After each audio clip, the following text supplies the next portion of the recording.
Est-ce que vous bloquez une voie pompier, le vieux ? Je vous ai dit 3 fois de bouger cette chaise. Vous êtes sourd ou juste stupide ? Grogna le vigile, son visage à quelques centimètres à peine de celui d'un homme en fauteuil roulant. Ce dernier, Alaric Mac Montbrun, 75 ans, ancien sergent dans les forces armées, avait perdu ses jambes sur une piste minée quelque part en Asie du Sud-Est, bien des décennies plus tôt. Il serrait les jantes de son fauteuil entre ses doigts noueux, son regard fixé droit devant. « Je cherche simplement à rejoindre la rampe d'accès, mon garçon. Elle est juste derrière cette barrière. Mais vous refusez de la bouger. » Le vigile, jeune, nerveux et visiblement ivre de la petite autorité que lui conférait son uniforme, ricana. Toujours des excuses. Vous êtes un danger. Et sans prévenir, il poussa brutalement le fauteuil d'Alaric, qui bascula du trottoir et roula directement dans la voie rapide, à quelques mètres à peine d'un bus municipal fonçant à pleine vitesse. Le crissement brutal des pneus, le hurlement strident du klaxon, le monde qui chavire dans une horreur figée, tout se produisit en un battement de cœur. 6 minutes plus tard, tandis qu'un passant bienveillant aidait Alaric, tremblant mais vivant, à regagner le trottoir, les rues se remplirent soudain d'un grondement sourd. Plusieurs véhicules militaires surgirent, escortés de gendarmes en uniforme dont le regard promettait une tempête. Si vous pensez que ceux qui ont sacrifié leur mobilité pour notre liberté méritent des rampes, pas du mépris, alors tapez honneur dans les commentaires. Alaric Montbrun n'était pas un homme ordinaire. Retraité des forces armées françaises, il était taillé dans ce genre de roc sur lequel se construisent les grandes nations.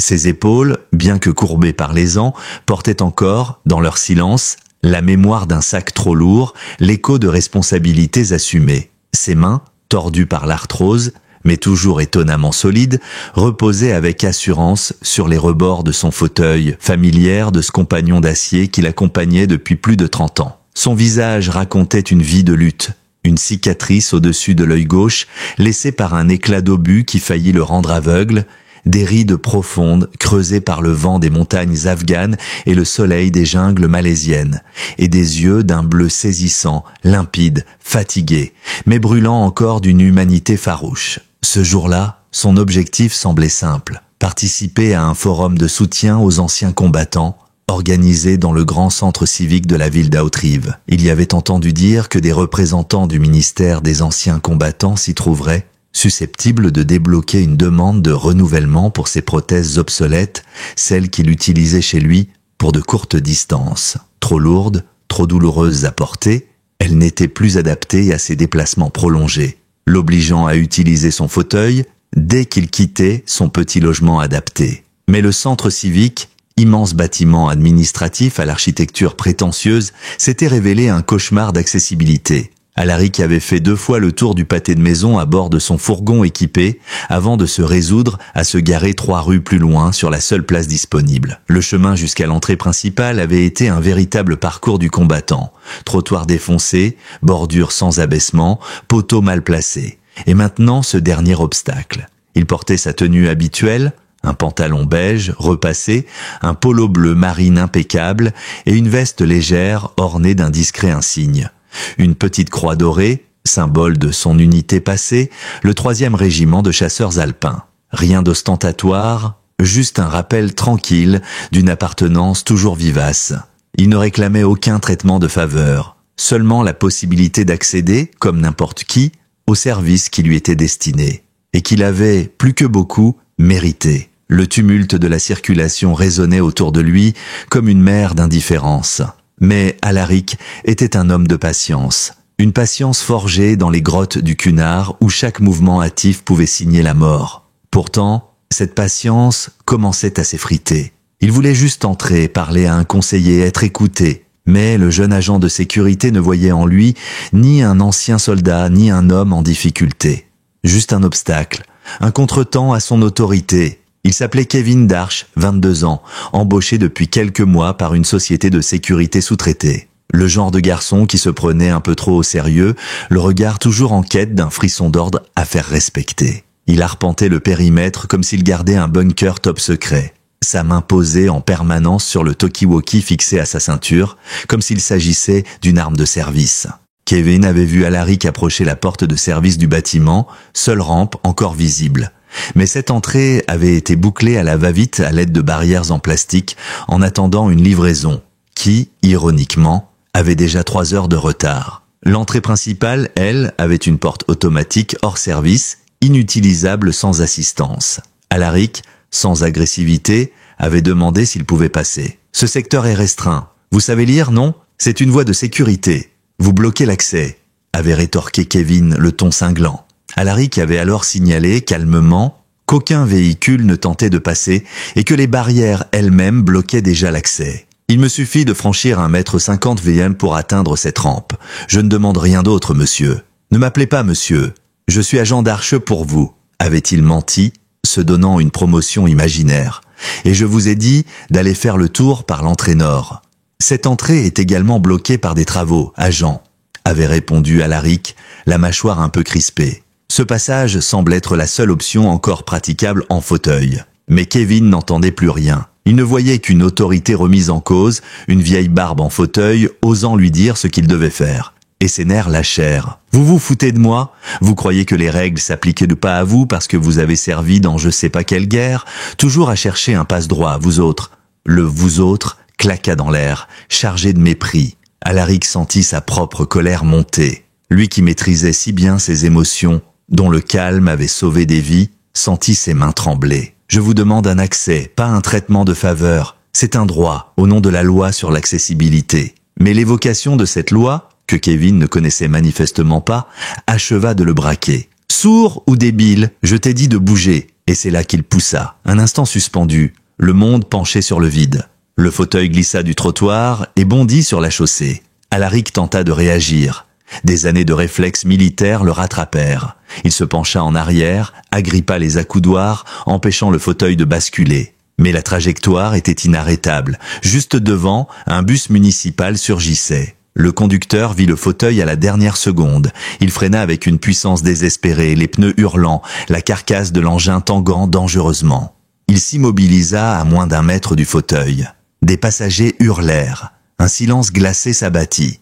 Alaric était là, au milieu de la rue, le cœur battant à tout rompre, le souffle coupé, les mains crispées sur ses roues, entouré de l'odeur âcre des freins brûlés. Il était vivant, miraculeusement. Le vigile, resté sur le trottoir, n'avait pas bougé. Le visage figé, la bouche entr'ouverte, incapable d'assimiler ce qu'il venait de faire. L'arrogance de tout à l'heure avait disparu, laissant place à une peur brute, animale. Il ne fit pas un pas vers Alaric, ne dit pas un mot. Il restait planté là, paralysé par la gravité de son geste. Ce n'était plus une question d'autorité ou de règle. Il venait de pousser un homme en fauteuil roulant dans la circulation. Il avait frôlé l'homicide. Le chauffeur du bus, un colosse au visage marqué mais doux, bondit hors de son siège, blême, le souffle court. « Mon Dieu, monsieur, vous allez bien ?» cria-t-il en courant vers Alaric. D'autres automobilistes avaient stoppé leur véhicule. Certains accouraient, prudents, inquiets. Une jeune femme sur le trottoir opposé avait tout vu. Elle était déjà au téléphone, sa voix tremblante. « Oui, un agent de sécurité du centre civique. Il a poussé un monsieur en fauteuil roulant droit sur la route. C'est insensé. » Le chauffeur fut le premier à atteindre Alaric. Il posa une main ferme sur l'accoudoir du fauteuil. « Vous êtes blessé ? Mon Dieu, ça s'est joué à rien du tout. Vous avez eu un réflexe de fou. » Alaric prit une inspiration saccadée. Il tremblait légèrement. « Je pense que ça va. Juste secoué. Merci pour vos réflexes, à vous. C'est pas moi qu'il faut remercier, c'est le ciel et les freins de ce bus, » murmura le chauffeur. Un ouvrier en gilet jaune, sorti de son camion, s'approcha pour l'aider. Ensemble, ils ramenèrent doucement le fauteuil sur le bord du trottoir. La circulation avait commencé à se tasser lentement, contournant le bus arrêté en travers. Pendant ce temps, Kevin Darche, l'agent de sécurité, vit un policier s'approcher. Il venait de l'autre côté de la rue, attiré par la confusion. Il avait tout vu depuis le coin de la place. Son regard était sombre, professionnel, sans pitié. Il s'approcha de Kevin, demanda ce qui s'était passé. Kevin balbutiait, les yeux fuyants, incapable de fournir une version cohérente. L'arrogance s'était volatilisée. Alaric, toujours en état de choc, observait la scène. Une boule glaciale lui comprimait le ventre. Tout ça, pour une rampe d'accès, il avait survécu à une guerre. Et là, en 2025, dans son propre pays, on l'avait jeté dans la rue pour avoir voulu entrer dans un bâtiment public. Le comble, il était venu chercher de l'aide. Une voix douce attira son attention. C'était la jeune femme au téléphone, celle qui avait tout vu. Elle s'était approchée. Son visage était blême. « Monsieur, vous êtes vraiment sûr que ça va ? J'ai tout raconté au secours. Il vous a clairement poussé. C'était violent. Je n'en reviens pas. » Alaric força un maigre sourire. « Merci, mademoiselle. Merci de ne pas avoir détourné le regard. » Mais il savait qu'un simple rapport de police ne suffirait pas. Cet agent n'était pas juste un imbécile avec un uniforme. C'était un danger. Et ce qu'il avait fait, Alaric refusait de le laisser passer comme une maladresse. Il sortit lentement son vieux téléphone portable de la pochette latérale du fauteuil. Il feuilleta ses contacts. Il ne voulait pas alerter sa fille. Pas encore, elle paniquerait. Son doigt s'arrêta sur un numéro enregistré sous le nom « Centre Réseau Opération », une ligne directe réservée aux anciens militaires, transmise un jour par un général qu'il avait sauvé dans une zone de combat. « Utilise ce numéro seulement si tu es vraiment coincé, Alaric. Ils sauront quoi faire. » Il n'avait jamais eu besoin de l'utiliser, jusqu'à maintenant. Il appuya. La ligne décrocha instantanément, sans attente, sans menu vocal. Une voix calme, professionnelle, répondit « Centre Opération, agent Lemaître à l'appareil. Que puis-je faire pour vous ? Ici le sergent Alaric Montbrun, armée de terre, retraité, numéro de service 846 27 561.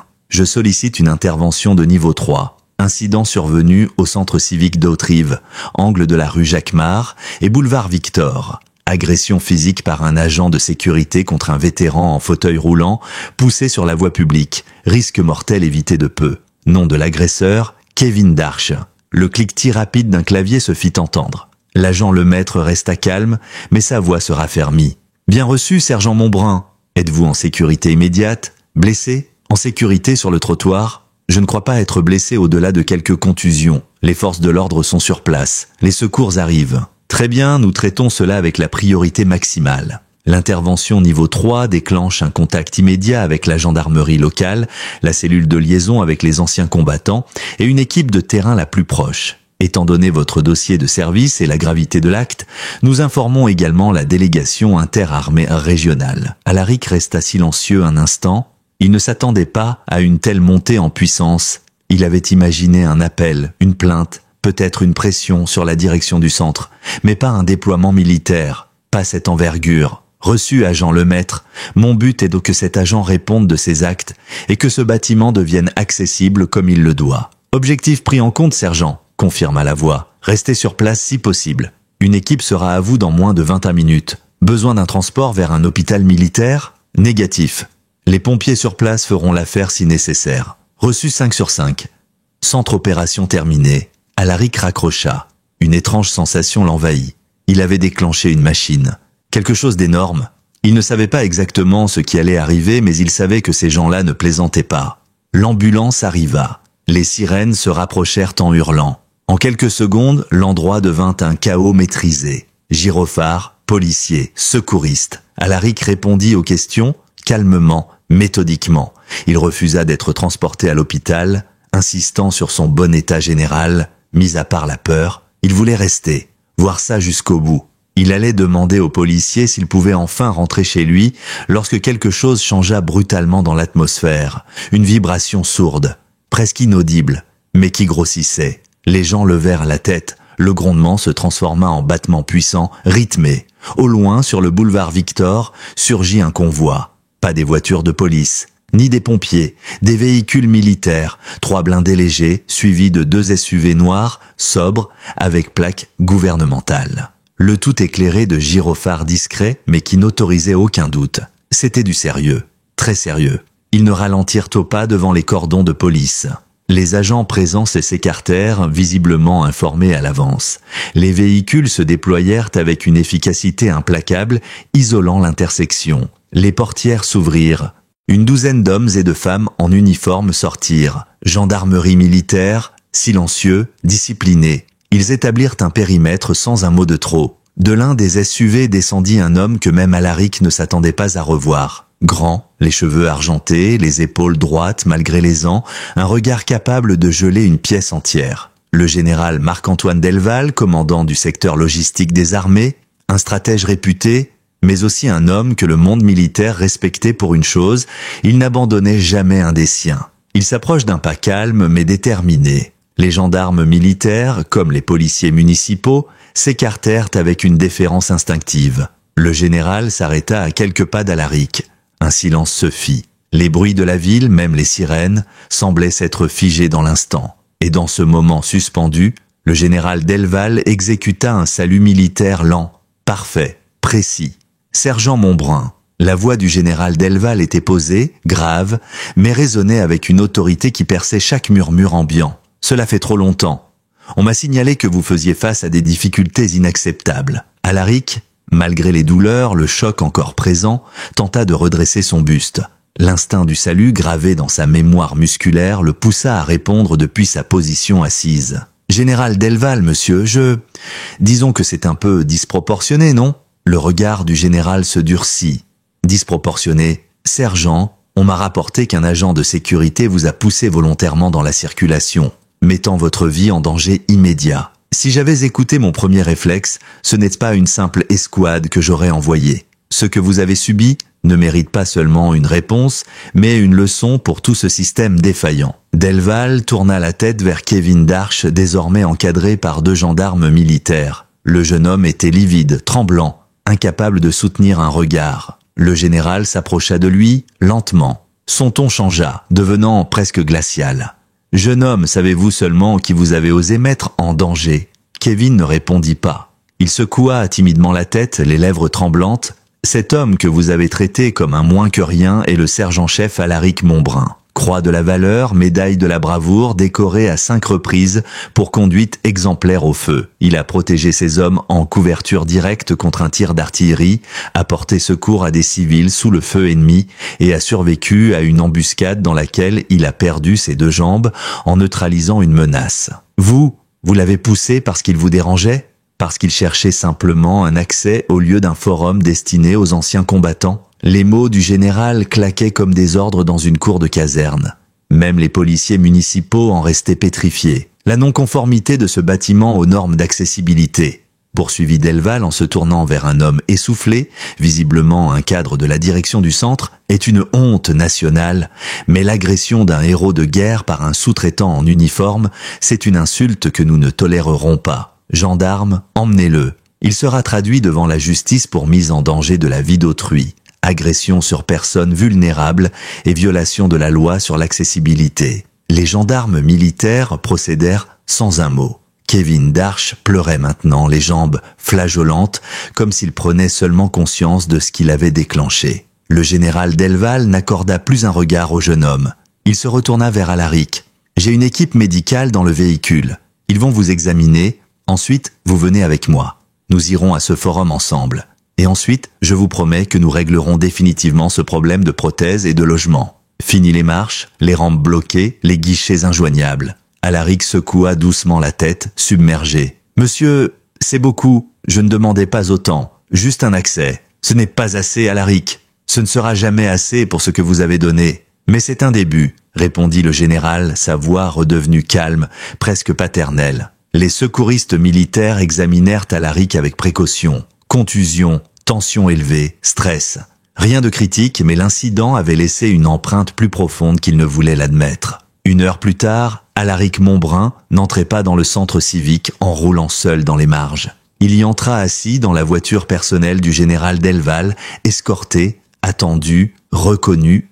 Le personnel du forum avait été prévenu, on l'accueillit comme un invité d'honneur. Les représentants du ministère, mis au courant de l'affaire par les canaux internes, lui ouvrirent immédiatement un accès prioritaire. Le dossier de renouvellement de ses prothèses fut non seulement validé mais optimisé. Il allait recevoir un modèle de dernière génération, plus léger, plus stable, mieux adapté à son mode de vie. On lui assigna également un gestionnaire dédié, disponible en ligne 7 jours sur 7 pour toute future démarche. L'affaire du centre civique ne resta pas confidentielle bien longtemps. Elle fit l'objet d'un rapport transmis au ministère de l'Intérieur et aux autorités locales. Elle enclencha un audit généralisé de l'accessibilité dans les lieux publics de la région. La société de sécurité qui employait Kevin perdit son contrat. Des plaintes furent déposées. Et plus important encore, les médias, même s'ils n'eurent que peu d'images, relayèrent une version discrète mais percutante de l'histoire. Un vétéran oublié, agressé pour avoir tenté d'entrer dans un lieu public, sauvé in extremis, puis réhabilité par une chaîne de solidarité militaire encore vivante. Alaric, lui, reçut bien plus qu'une nouvelle paire de jambes artificielles. Il fut proposé pour un logement dans une résidence adaptée pour anciens combattants, modernes, équipés et surtout habités par des gens comme lui, des gens qui comprenaient. Il accepta. Le déménagement fut rapide, orchestré par la cellule de soutien aux blessés de guerre. Il ne revit jamais Kevin Darche. Mais il reçut la visite du général Delval, 3 semaines plus tard, un dimanche après-midi, sans fanfare, sans presse. Le général lui apporta une bouteille de vin, un vieux millésime qu'ils avaient partagé dans une base reculée 20 ans plus tôt. Et ils burent, assis sur le balcon de la résidence, à l'ombre du drapeau qui flottait doucement au vent. Parce qu'il y a des lignes qu'on ne franchit pas. Pousser un ancien frère d'armes en fauteuil dans la circulation, ce n'est pas une erreur, c'est une offense qui appelle une réponse. Parfois, cette réponse prend la forme d'un homme en uniforme, d'un simple salut. Parfois, elle arrive à bord d'un convoi militaire. Et parfois, elle est silencieuse, mais elle change les choses pour de bon. Si vous pensez, vous aussi, que le prix payé par nos anciens combattants ne pourra jamais être remboursé, mais qu'il doit toujours être honoré, abonnez-vous. Parce qu'il arrive qu'un seul geste de mépris réveille une armée entière. Et ce jour-là, l'armée s'est réveillée pour Alaric Montbrun. Abonnez-vous à ma chaîne si vous pensez, vous aussi, que la dette que nous avons envers nos anciens combattants ne pourra jamais être entièrement remboursée, mais qu'elle doit toujours être honorée. Et que parfois, il faut une réponse digne d'un général 4 étoiles pour rappeler au monde cette vérité simple, mais essentielle.